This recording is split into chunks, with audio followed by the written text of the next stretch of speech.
I'm going to relate a story which is the first English epic, belongs to the pre-Christian era, and its name is Beowulf. World famous story. I want to relate this story to you. Let's begin. The story begins in the Denmark. It was a king Hathgar of the Denmark who is descendant of the great king Shield Shefson, enjoys a prosperous and successful reign. He builds a great meat hall called Heorot.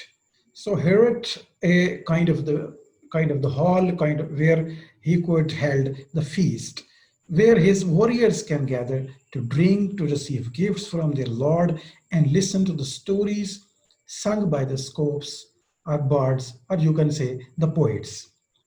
But the jubilant noise from the Harrowet or the mead hall angers a monster named Grendel, a horrible demon who lives in the swampland of the Rathgar kingdom. Grendel terrorizes the Danes every night, killing them and defeating their efforts to fight back. The Danes suffer many years of the fear, danger, and death at the hands of the Grendel. Eventually, however, a young Geatish warrior named Beowulf hears of the Hathgar's plight. Inspired by the challenge, Beowulf sails to Denmark with a small company of the men determined to defeat the monster Grendel.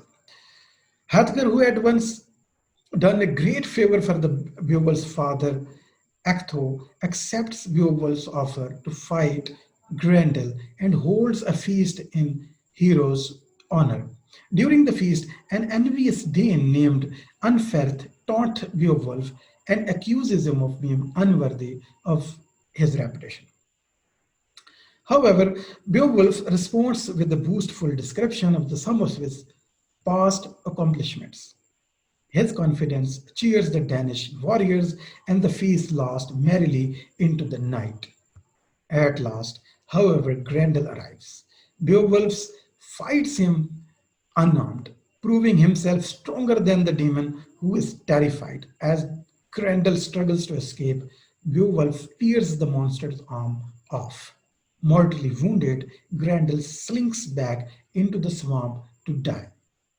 The severed arm is hung high in the mead hall as a trophy of the victory. Overjoyed, Hathgar shows Beowulf with gifts and treasure at a feast in his honor. Songs are sung in praise of the Beowulf, and the celebration lasts late into the night. But another treat is approaching.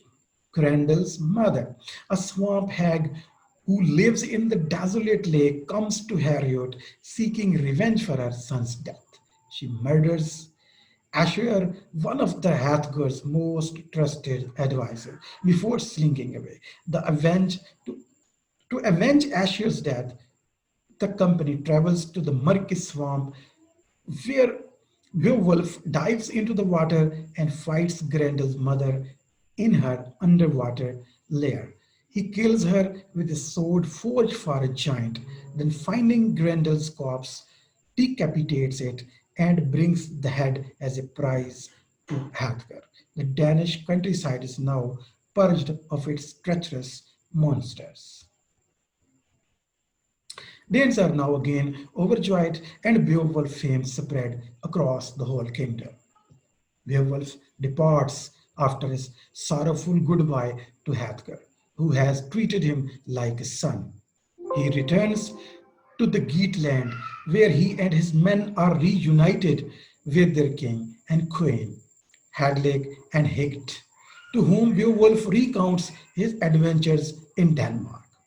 Beowulf then hands over most of his treasure to Hygelac, who in turn rewards him.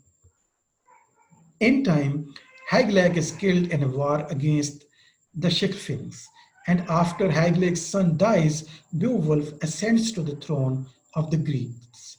He rules wisely for 50 years, bringing prosperity to the Geatland. When Beowulf is an old man, however, a thief disturbs a barrow or mound where a great dragon lies guarding a hoard of treasure. Enraged, the dragon emerged from the barrow and begins unleashing fiery destruction upon the gates. Sensing his own death approaching, Beowulf goes to fight the dragon. With the aid of the Wiglaf, he succeeds in killing the beast, but at the heavy cost. The dragon bites Beowulf in the neck, and its fiery venom kills him moments after their encounter. The Geats fear that their enemies will attack them now that Beowulf is dead. According to the Beowulf's wishes, they burn their departed king's body on a huge funeral pyre, and they bury him with a massive treasure in a barrow overlooking the sea. So that was the story, which is world famous epic poem Beowulf, written by anonymous author